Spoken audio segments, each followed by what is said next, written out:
jump in. First off, I'm super grateful and honored to have you guys in this discussion. So thank you guys for choosing this presentation. I'm all warmed up and ready. Just did 2 of them in Fiesta 6, so ready to rock. But I want you guys to know I'm super grateful for you guys joining and taking time out to be a part of this discussion.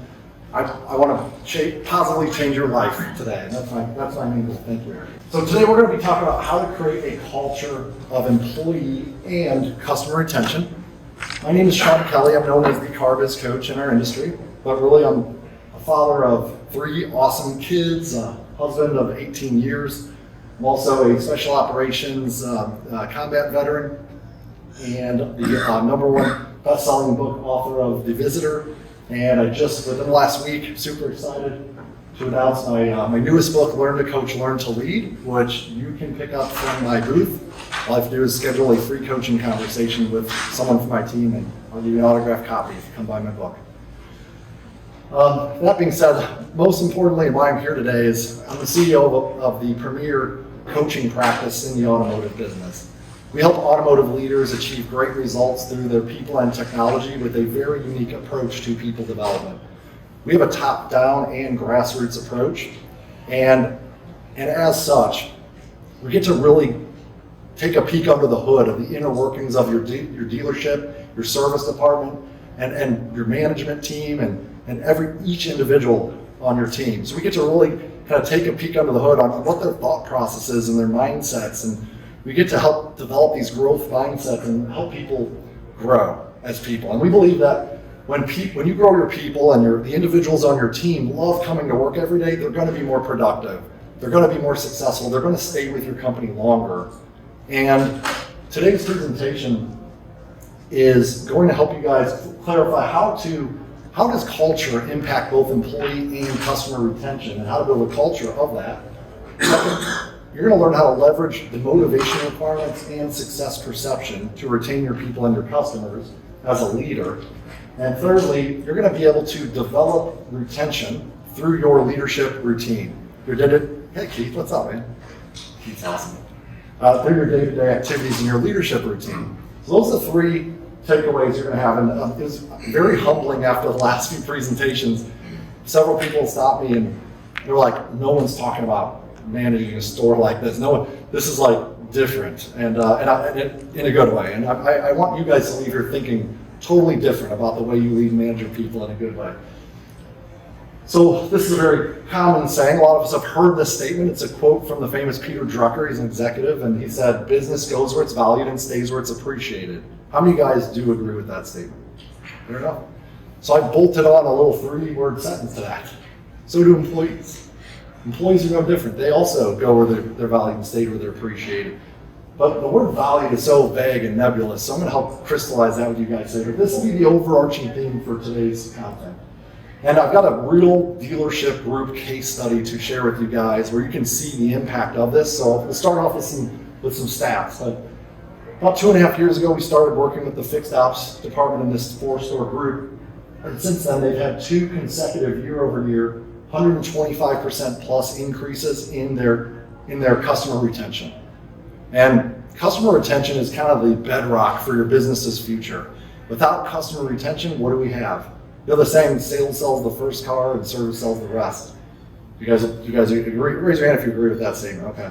So retaining our customers is critical for us to be able to sell cars in the future.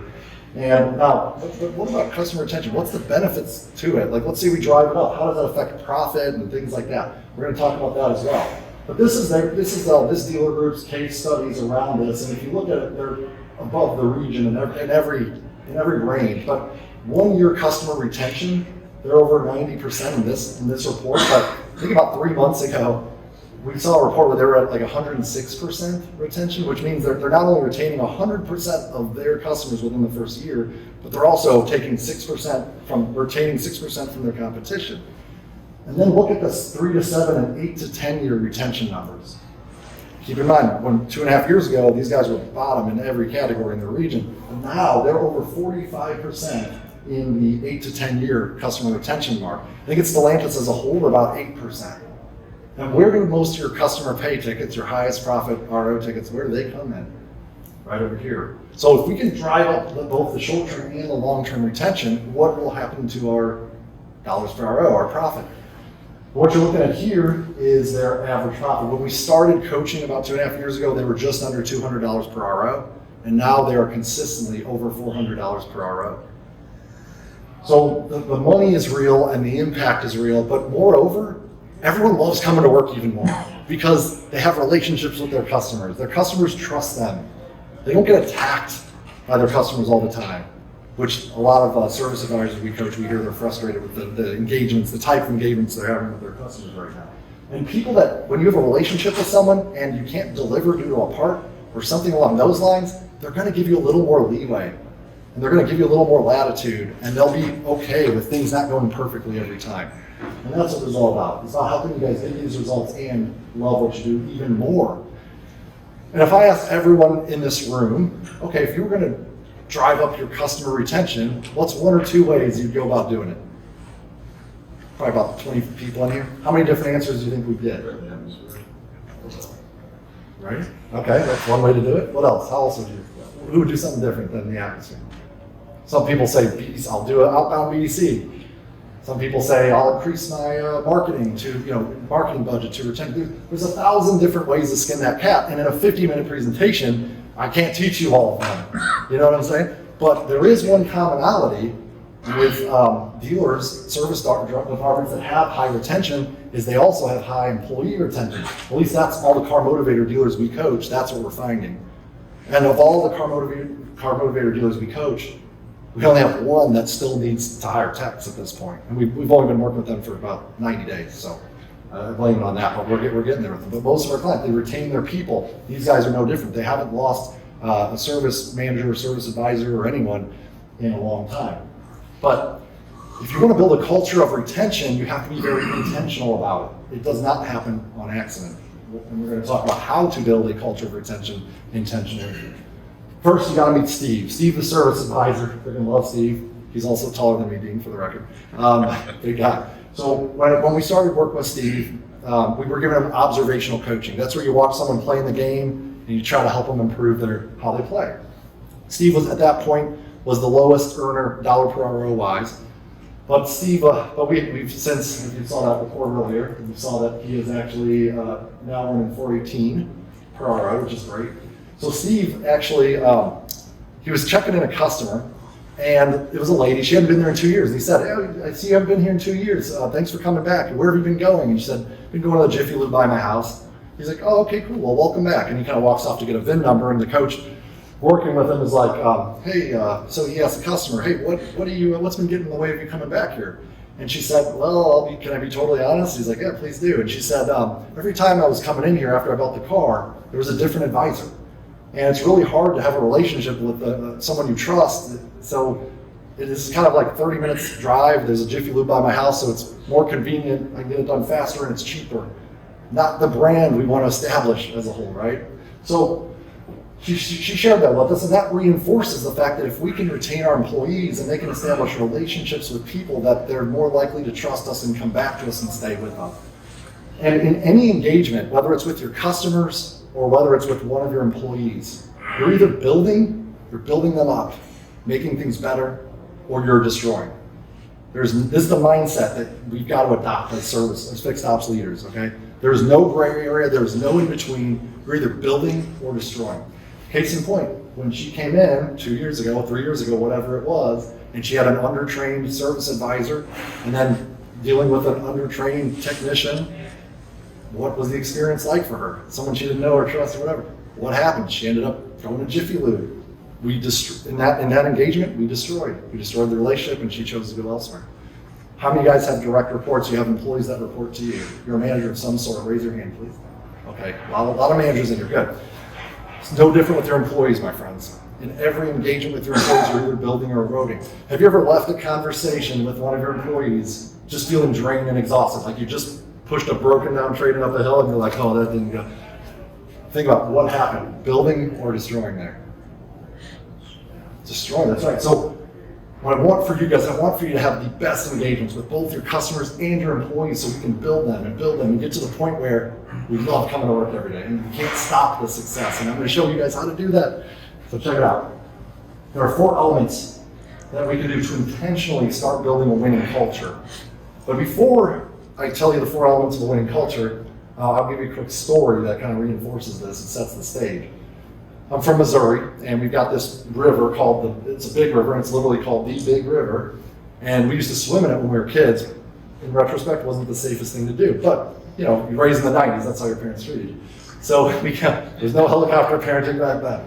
So we go to the river. I got a little brother. I'm 12 at the time or so. He's 8 years old, 4 years younger than me. He runs down the stream, jumps in, and it's not a stream, it's kind of a raging river at this point. And I see him kind of swim out, and then he goes underwater. I'm like, holy crap, I gotta save my brother. So I run out there, I dive in after him, and like literally and I feel the undertow, and it's sucking us under. Luckily, I was just tall enough to feel the bottom, and I could kind of push him up above water. And as I'm doing that, he's gasping for air, and then I start to realize, holy cow, I can't breathe. I let him go, I swim to the top, I gasp for air. We do this back and forth for what seemed like an eternity, but it was probably just a few minutes. Then all of a sudden I catch a glimpse downstream. I'm heading towards a bunch of limbs. It looked like there was a tree that had fallen in the water. I'm like, we gotta grab onto this tree. So we grab onto this tree and we're gasping for air and we pull ourselves out of the stream, thank God. And I'm like, okay, I catch my breath. I'm like, I gotta get my bearings. Where am I? And I look across the river to see if my parents are there. And I'm like, wait, they're not there. Where are they? And I look upstream and my family's running our way, but there were tiny little specks. And they're running. We were so far downstream at this point, couldn't even realize it. And the reason I tell you guys that story is because your business culture is no different. Either no matter what, you have a business culture. Whether you build it intentionally or not, you have a business culture. It's a culmination of the values and belief systems of everyone on your team. And it's there, okay? But if you don't build it intentionally, it might suck you out and it spit you out somewhere where you don't want to be. So these are 4 ways that you can start to build a winning culture of retention. And the first way is communication. And what I mean by communication is communication should be positive and impactful. It should flow freely throughout your department, from parts to service and advisors to techs, and it should flow freely. And when I say positive, what I mean is people should welcome communication. Even if I'm correcting and I'm challenging someone because their performance is low and I'm trying to make them better and I've got to have a difficult conversation, if communication is being done right, they're going to see it as positive. They're going to want that communication. They're going to be like, man, my boss is pouring into me right now. This is awesome. Even if it might sting a little bit. When I say impactful, communication needs to be impactful. I believe the highest form of communication is when people take action. Why else are we communicating? But there's 7 layers you have to get through to get them to take action in any engagement. I'm hearing, but are you listening? Exactly. Now, even if you're listening, what if they don't understand? Yes. And even if they're hearing, listening, and understand, what if they still won't take action if they don't agree? And if they hear, listen, understand, and agree, they still can't do it if they don't have the goals, ability. If they don't have the ability to do it, they won't take action. And then they have to want to do it and need to do it. And if all of those boxes are checked, they will take action. I promise you that. So communication has got to be positive and impactful. Second off, alignment to the direction of the company. Does everyone know where your bus is going and are they excited to be on that bus? Clarity around expectations. Without clear expectations, people make up their own. And finally, value of people. I said it earlier, I'll say it again. When people feel valued and appreciated, and when they're skilling up, and they're learning the right things, and they feel like they can grow with you, and they know you care about them, they're going to be more productive, and it's going to make your company more successful. So those are 4 ways. Let's double click on each one. I'm going to give you guys some of my favorite tools in my tool belt for each one of these areas. So first is communication. And that's a picture of, just before the war started, I was over there building these are the Iraqi soldiers we were training. Hey, I don't smoke anymore for the record, but I thought this looked funny with the turban, so I'd show you guys. But recruitment statement, okay? In the first 5 seconds of any engagement, people pick a side. They're either going to battle you because they feel like they're being attacked, and they put up their defenses, and they're like, let's go. Or they're going to join your cause to achieve a common objective. And that's why I call it a recruitment statement. How do we build an army? We can't win a war without a one woman, one man army. So how do we build one? We got to recruit people to our side. That way we're aligned around a common objective. So I'm going to teach you guys how to do this. Let's come up with a real world example. I need you guys to think of one person that you need to have a difficult conversation with, whether it's performance, someone on your team that you need to have a coaching convo, you need to help them improve their performance or something along those lines. And you don't have to say their name. Okay, what you got? What's your name? John. John? Okay, John, thank you for sharing. John, what's the situation? I've actually got a group leader in the shop. Great worker, a lot of attributes, but very condescending to people around him. People are kind of getting tired. Valuable employee. They're condescending. Helps everybody, but even when he's helping them, people still don't want to talk to him from time to time because he's condescending. Okay. I have the same guy. Okay. Good one. Okay. We all have one. This is great. All right. Let's just hash it out right now. I love this. This is good. All right. So great. So they're being condescending. And what's the negative outcome this is creating for them? I'm teaching you guys how to craft a recruitment statement to get buy-in, by the way. Go ahead. So what's like even with service advisors, they'll have a situation they need his involvement in to expedite a repair or take care of a customer or whatever. They'll come to myself or to my service manager and say, listen, can you take this to him? And I don't even want to talk to him. It's a breakdown in communication because people are avoiding. Don't want to communicate on that level. Okay, so it's hurting. What is that costing him? Well, it actually is starting to jeopardize his position. Like he's So literally needs to see him come around. Yeah. Wow. Okay. And now the par for the course approach, not to say you would do this, okay, but would be like, hey man, you quit being a jerk to people. No one wants to talk to you, and you're going to get fired. What's going to happen, right? Put up the defenses. That won't work. Right. It will work. Right. So we got to get buy-in. We need to. So here's what you do: you take all the negative outcomes and you flip it on its head. What's the with him? What's in it for me if I was him? Okay. What's the with him if he changes his ways? What positive outcome would be created? Well, he'd probably have less stress because he kind of stresses himself out, really. Okay. So less stress, more enjoyable work. Also, you mentioned it, he would get to keep his job long term. Yeah. So all you do is you take the negative outcomes, you say, if they change, what would they gain? Okay? And then you add what I want for you to the front. Write this out. What I want for you is, what I want for you is, you take the negative outcome and ask them, if they change, what would they get out of it? What's the positive outcome? Add what I want for you to the front of it, and then to the back, add, is now a good time to talk about this? Some ways, is now a good time to talk about this? Some ways to accomplish this. So a recruitment statement for this, we'll call him Bob. The recruitment statement for Bob would be, Bob, what I want for you is that you're able to keep your job here long term, and I want for you to have less stress, enjoy coming to work even more, and remain on this team long term. So you see what I did there? Is now a good time to talk about some ways to help you accomplish that? What's going to happen to the buy-in versus the other way? See, now Bob knows that I have his best interest at heart and I care about helping him accomplish something that he would want most. And now he's like, let's talk about it. And those difficult conversations, because you give them the gift of your positive intent, your communication becomes more direct and positive and impactful. And he's aligned. So now you get listening right out of the gate. Then you start asking some coaching questions, but we don't have time to get into the weeds of how to do that. But this is how you get buy-in around any conversation and make more positive, impactful communication. Second, let's talk about alignment to the direction of the company. So, as it relates to the direction of the company, what most people do, and I've been guilty of this at times too. I come to work, I start doing activities, I got fires to put out, I'm running around like a chicken with my head cut off, I'm doing stuff, and then practice makes permanent. So those activities become my behaviors, my habits, and then that gives me my results. And then my results take me to my destination. It would kind of be like doing business this way. It's kind of like if you were going to go on vacation, you decide to go on vacation, like let's just get in our car and start driving and see if we end up somewhere cool. You might end up somewhere awesome like Florida. You could end up in Ferguson, near where I live. You don't want to end up there. But the point is you've got this way of doing things. And people that come to work, and think about this, doesn't matter if you're a player. You could have the top performing shop or parts department in the country. But if you're coming to work and you're just doing stuff, are you really growing? You're living inside your comfort zone at this point. So what do the high performers that stretch their comfort zone? Have you guys, by the way, have any of you guys heard this? Growth doesn't happen inside your what? Growth does not happen in here. So if you're just doing this, you're living in your comfort zone, you can't grow. So what do high performers do to grow? They are going to say, hey, here's the destination. Here's the vision I want to create. This is where, how do I want my shop to look in 3 years? How many more bays are we going to need? How much more revenue are we generating? what sort of management team are we going to need to staff up in order to build this vision for success? So you crystallize your vision for success, one that you're excited about.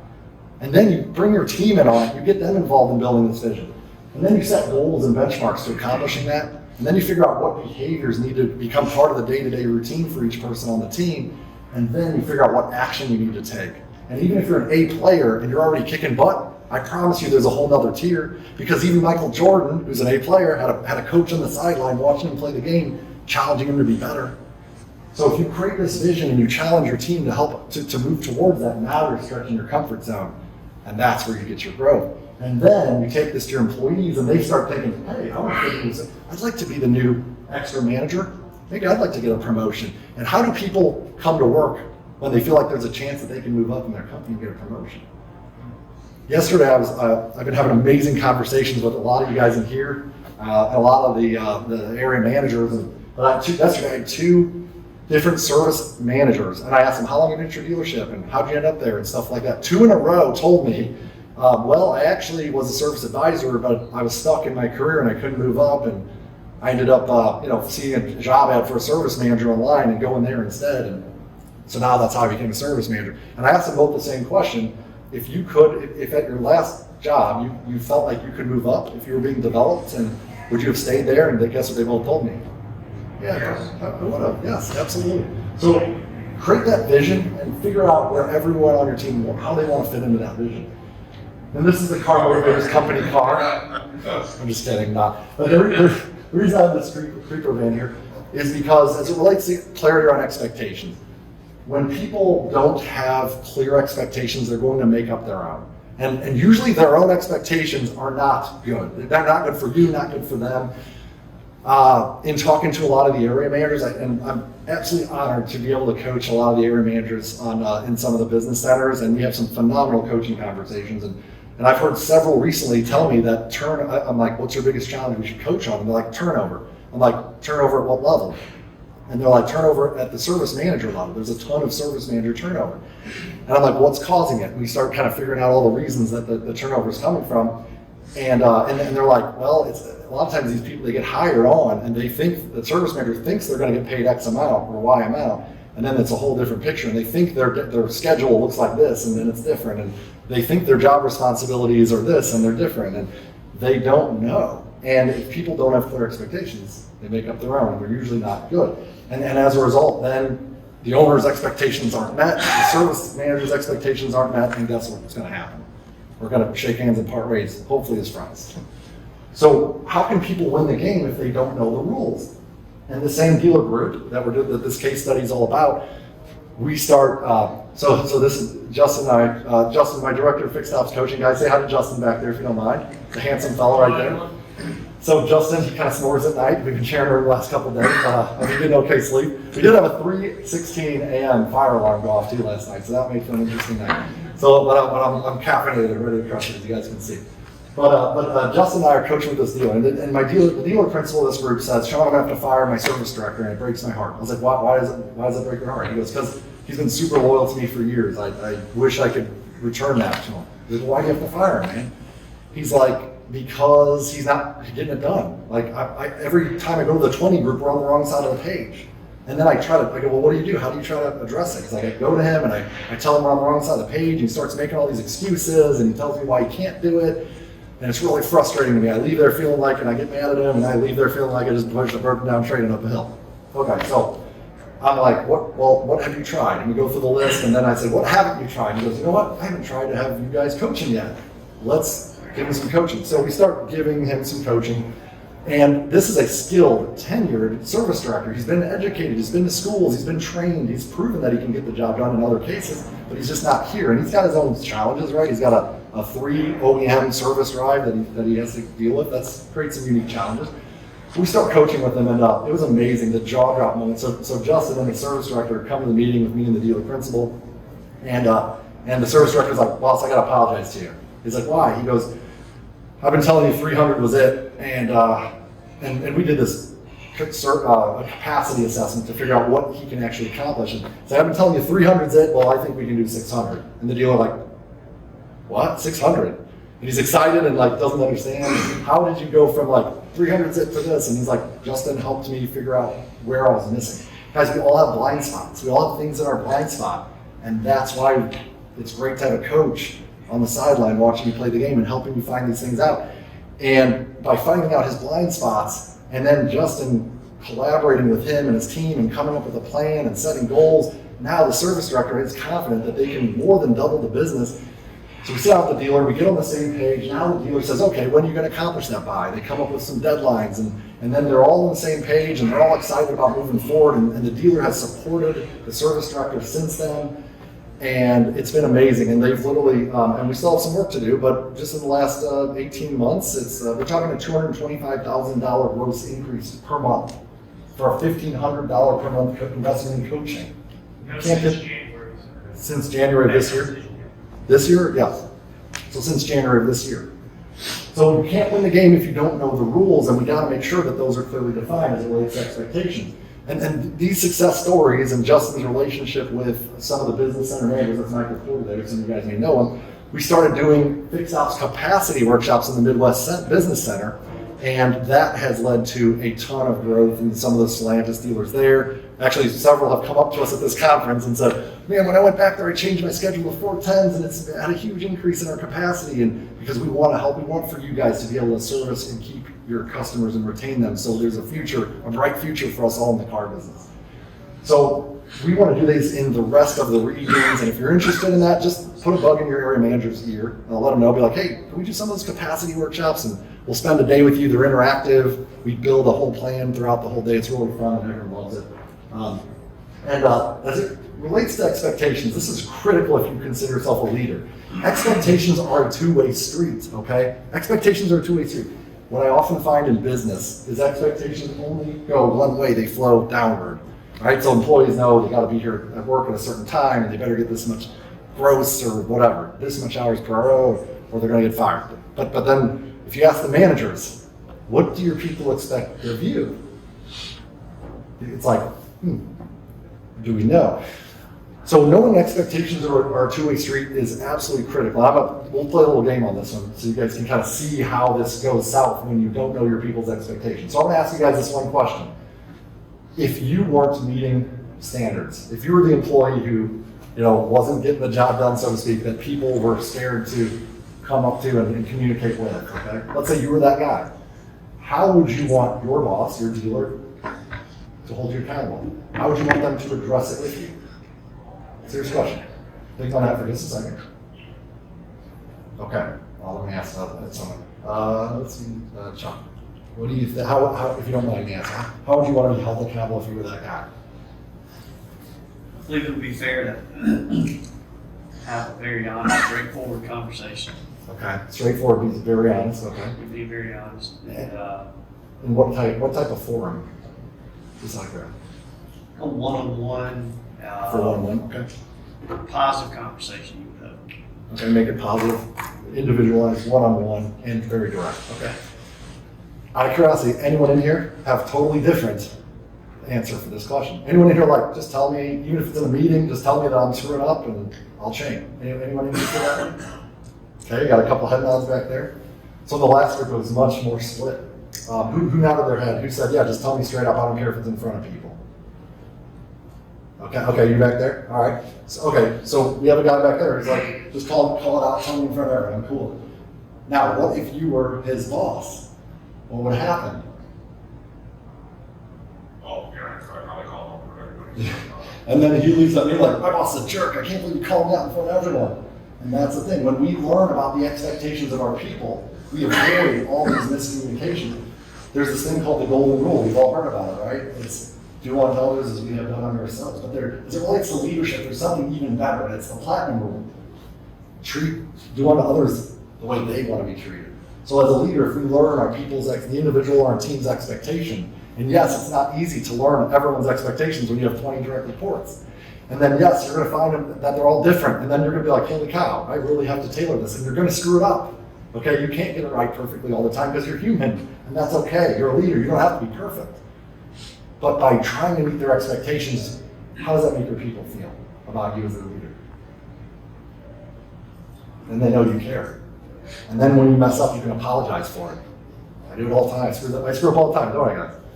Well, not all the time. Okay, a lot.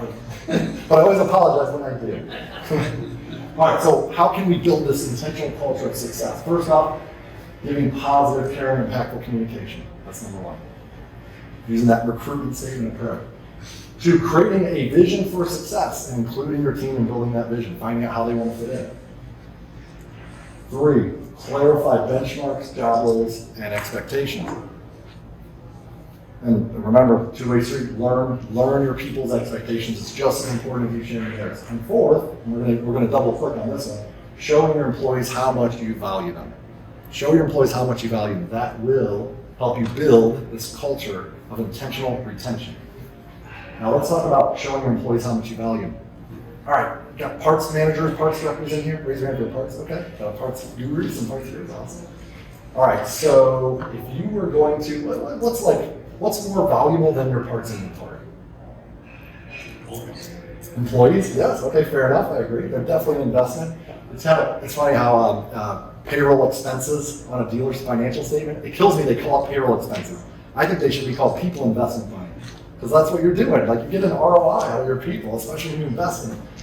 But case in point, your employees, and there's something else too, your time. Your time is also more valuable than your parts. I mean, that's our most precious resource that we have in reality, if you think about it. So when a leader gives their most precious resource, the gift of their time in developing their people, and your people grow, now you've got a proactive plan to prevent fires from happening in the first place.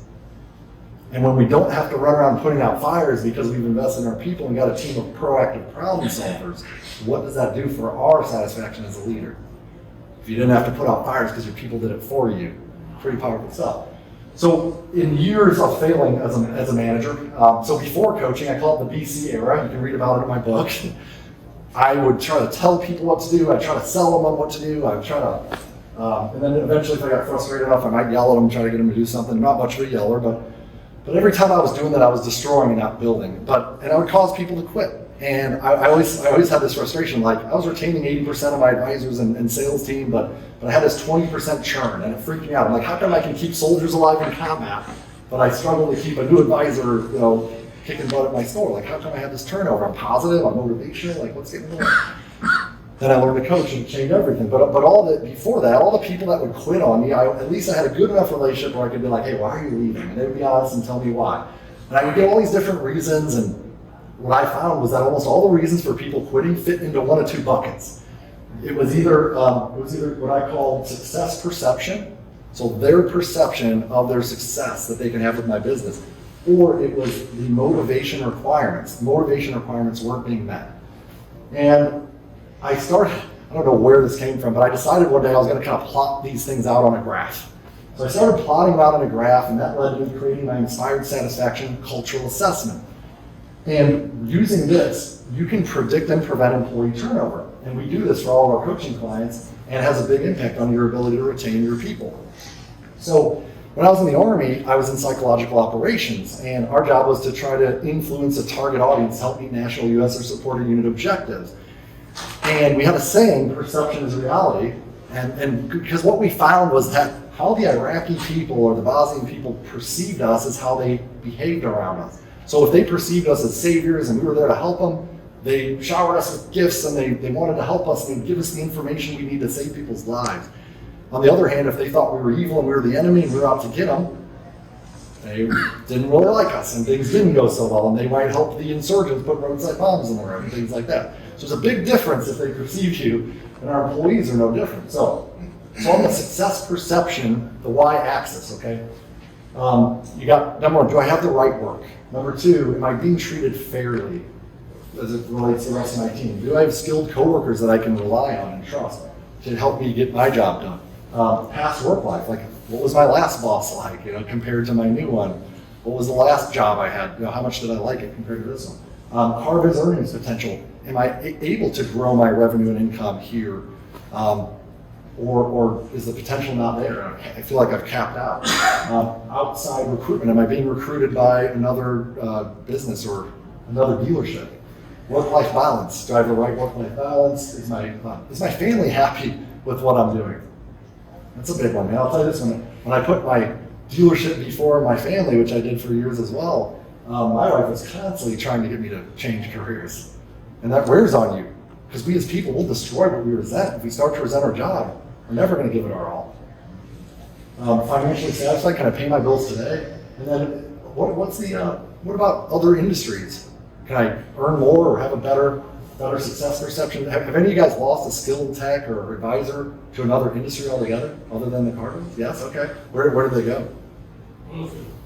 Where is it?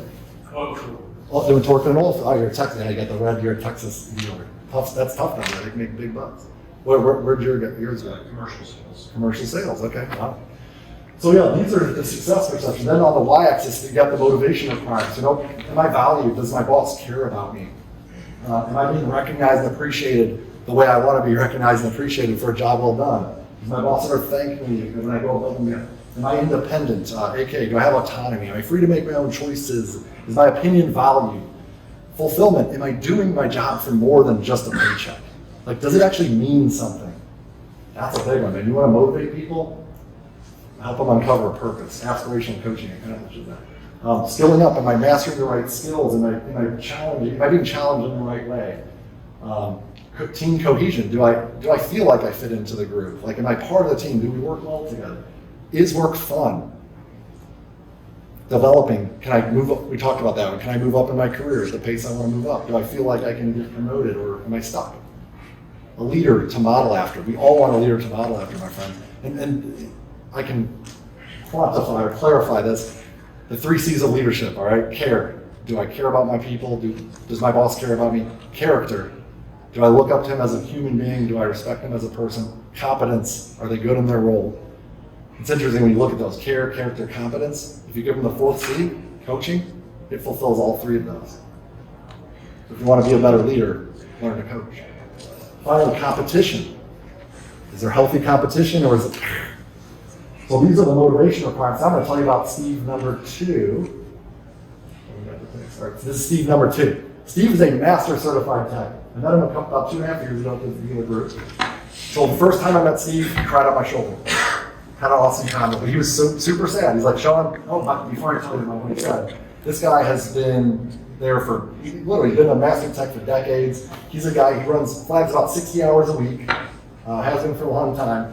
He can pretty much diagnose no matter how complex an issue is, he can diagnose it. He's like the car whisperer, he's a savant. Anyway, so definitely not someone you want to lose on your team. How many of you guys have, senior master techs that are thinking about retiring in the very near future? Raise your hand if you are. Okay, a lot of you guys, okay. Definitely an issue we got to address. So check this out. So Steve, you're gonna love this story. So Steve literally breaks down in tears. He's like, Sean, I'm gonna have to quit in just a couple months. I'm like, why are you gonna have to quit? He's like, because come fall, man, I'm retired, but I don't want to, but I have to. I'm like, why do you have to? He's like, my wife, she's telling me I need to quit. I get so cold in the wintertime up here in the Northeast. He's like, it snows and my bones ache, and it just becomes really tough for me. I got this house down in Florida, we never go down there. My wife's like, honey, you retire, we're good on money, we don't need money. And he's like, it breaks my heart. I was like, well, why are you so passionate about what you do? And he's like, I love problem solving, I love developing these other techs around me. And so he's a guy that all the new people can lean on and get help from, right? He's like invaluable to your team, not to mention the results he puts up. But anyway, so he's gonna quit. In coaching, here's the interesting thing about coaching. When you coach your people, it's the art of creating new possibilities. So I'm like, have you considered talking to your boss about this and seeing if he'll let you stick around and maybe go to Florida a couple months later? And he's like, no, he'll never do that. I'm like, really? What makes you say that? He's like, I just know him. I don't think he would. I was like, well, what assumptions do you make? He's like, all of it. It's all assumptive. I go, well, what have you got to lose in trying? He's like, oh, I guess you're right. You're not going to lose in trying. So we meet with the service director. And the service director's like, I don't know if that's a good idea. And I'm like, what concerns do you have? And he's like, well, you lose your skills real fast in the tech. If you don't do work on cars for a few months, you can lose it real quick. And so it's funny because I had already known what Steve was planning on doing while he's in Florida. Work on cars in his garage. He's got all the tools you need to work on cars at home. So I'm like, well, what are you going to be doing, Steve? He's like, I'm going to be working on cars. I'm like, I don't know. It sounds to me like he'll stay pretty frosty or stay sharp, you know? The service director's like, you know what? He's like, I'd be dumb to not come up with something to help you. You've been loyal. You're one of my best workers. You add so much value. He's like, tell you what, how much time do you need off each year? He's like, 60 days. If you just give me 60 days, I'll come back here, bells on. So that was 2.5 years ago. This picture was taken 2.5 weeks ago. I was in New Jersey. My team and I were coaching their dealer group, and Steve grabs me. He's like, "Sean, come here, we gotta talk." I'm like, "Okay." Brings me back to his bag, and he cries and gives me a big hug. I'm like, he's got grease all over my suit. I'm like, "This is awesome." I love it. So I'll go with that. But he tells me, "Sean, I just want to let you know, I plan on working here another 10 years. I'm like, 10 years? He goes, "Yeah, I plan on, maybe, I'm going to try to work till I'm 75. Because thank you for helping change my life." And I was like, "Brother, don't thank me. Thank your leaders for investing in you, first off. Thank them for being able to work with you." And guys, that's the power of understanding your people's success perception and motivation requirements, okay? You got some? Hey, he needs to know I have a full-time spot in South Florida. Full-time. I'll send you your contact. You're going to have to hire 4 coaches. In Texas, it doesn't get that cold. It never gets old. Are you sure? Are you in the sales side or the fixed ops side? All right. So what this means, think about this though. It doesn't matter if you got a master certified tech, a brand new advisor, or yourself. All right. Every person on this planet has a unique combination that if we can unlock, okay, we can tap into superhuman motivation and passion and desire to retain with our company. And that's what we're talking about doing here. And then you have happy, motivated, excited employees. You have relationships with happy guests, with people that trust. Guess where the customers are going to go? And guess what they're going to buy more of? Your service work. This all ties together. And when you plot this out with our Inspired Satisfaction survey, then what's pretty cool about what happens is you can see who's in your Inspired Satisfaction quadrant, and the people down here in Frustrated Disengagement quadrant have a over 90% chance to quit within 60 days. So as a leader, you now can kind of predict the future, and all of a sudden you know exactly how to move each of these people up and to the right and retain them on your team. And this is why our Motivators coaching clients do not lose employees very rarely, because we help the leaders learn how to crack that code for each person. So we've covered a lot of concepts, okay? Concepts are awesome and motivational, exciting, but let's get practical and tactical. I want you guys to be able to use the things that I've been sharing with you in your day-to-day leadership routine. So this is Justin and I, we were doing one of the fixed ops capacity workshops in the PDC up in Chicago, I think, or Milwaukee. Milwaukee, thank you. And this slide's there to remind me about taking inventory. So imagine this. Imagine if you took inventory of all the activities you do throughout the day, and then you decided to figure out which category, what type of activity each of my activities are. I promise you one thing you'll notice right away. You have management activities and you have leadership activities. And there's other stuff. You have customer fulfillment activities, you have financial activities and stuff like that. But if you look at your activities and you ask yourself, is this a management activity or a leadership activity? What you will most likely find, and I hate to be the bearer of potential bad news here, is that most of your activities are probably management activities. Yes, and everyone always talks about that, right? You see the posts on LinkedIn. Are you a manager or a leader? What's the difference between the two? But it's this nebulous concept. But if you list out your activities and you ask yourself that question, it'll become clear very quickly. So we build what we call it building routines for success when we're working with executives or managers. And we help you take activity inventory, and then we help you kind of label them and figure out where they fit in. And there's leadership activities that are most likely missing. So these are the most common leadership activities that are missing from your routine. Frequently missed leadership activity. So the first one are the 4 types of coaching, right? The 4 types of coaching. So number 1, am I giving my people aspirational? Sorry, second time, I got 6 minutes. Am I giving my people aspirational coaching? I'm coaching them on their aspirations, their goals. That's where I find out that Bob, the GM, wants to buy a house in a condo in Florida, and Steve, the service advisor, wants to get his fiance a really nice engagement ring. And now I'm not yelling at Steve to get his numbers up because he's not making enough money. I'm like, Steve, what I want for you is for you to be able to get your fiance the best engagement ring possible. When can we talk about some ways to make that happen? And Steve's like, let's do it right now. All right, awesome. We just got you another $100 per hour just for one coaching conversation. Awesome. And he saw it as positive and impactful. It's beautiful. So aspirational coaching, metric coaching, where you're using your metrics to set goals and challenge your people to grow in key areas. Observational coaching, where you're giving your routine, you're watching each person play the game and helping them grow. And you have turnaround coaching, where you have time blocked out as a leader to help your underperformers, to coach them up, like the person that no one will come talk to. That could be part of a leadership routine. You need to make time for strategy. Tactics are like you're in the mix, you're fighting the war, you're taking calls, you're filling in for an advisor on the desk, whatever. You're running a part out because all the parts counter people are on the phone and a tech needs it. Those are all tactics, right? But we need to block out time for strategy. Where are we going to grow? What's our vision for success, right? Let's have some team meetings. Let's talk about communication and alignment and things like that. So you need to block time in your routine for a leader. A leader is going to have that vision and make time for strategy over tactics. Training and people development. What if part of your team is teaching your people how to be better trainers and coaches?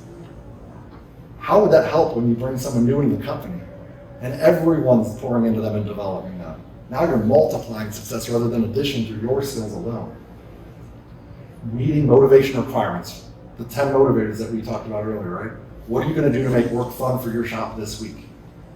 Who are you going to recognize for doing a great job this week? What leadership behavior are you going to model today that your people need to see?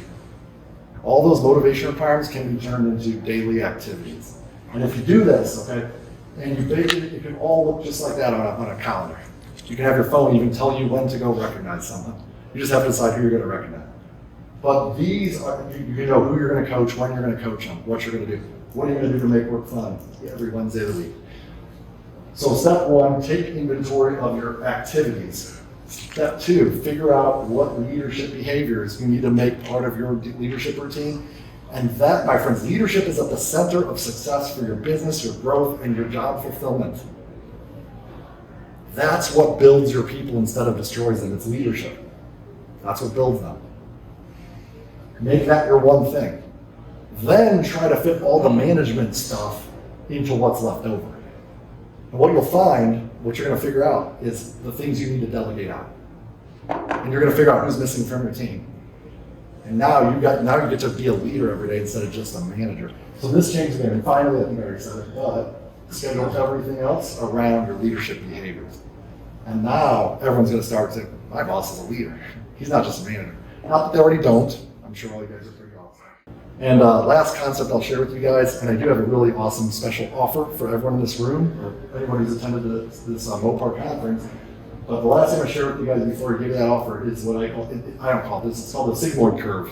Someone much smarter than me invented this, but it measures success here over time. And have you guys all heard the saying, if you do what you've always done, you'll get same result, right? Is it true? No, we've all been lied to. It's not true. The sigmoid curve mathematically proves it. If you do what you've always done, yeah, you'll reach a peak. That peak may last for months or years, but at some point, because even if we're not changing, the rest of the world is, and we take a dip in success. That's why if you're struggling to retain your employees, if you can't find good techs, it's because you haven't figured out what do we need to do? We haven't figured out what change we need to make to drive the growth, okay? And how do we drive change? We have to make deposits in our people because we can't change everything ourselves. We need everyone on our team to change with us. And when you change, you're going to take a dip in success. And this spot here, that's where you're in danger of going back to the old way. But if you'll make the change where you need to, and the way you need to, you will break through and you'll exceed where you were before. And you won't have to take this massive dip. Because like Toys R Us decided not to change and what happened, right? So we got to drive change, and we do it by building our people and our team. All right, so coaching is just therapy without an action plan, my friends, all right? So I got to ask you a few coaching questions. And I want you to put some serious thought into it. It's nothing you have to do right now, today, but put some thought in this. I promise you, if you answer these questions, it'll change your lives. It'll change everything for the better for you. And I'll give you this offer. First off is, which of the 4 elements of winning culture do you need to improve upon? That's the first one. Second coaching question, what motivation requirements are you missing in your service drive? Is it 1 of them? Is it 5 of them? Pick which ones. How will you change your leadership routine after today's conversation to make the deposits you need to make? What are you going to add to your leadership routine moving forward? What other action items will you commit to drive up both employee and customer retention?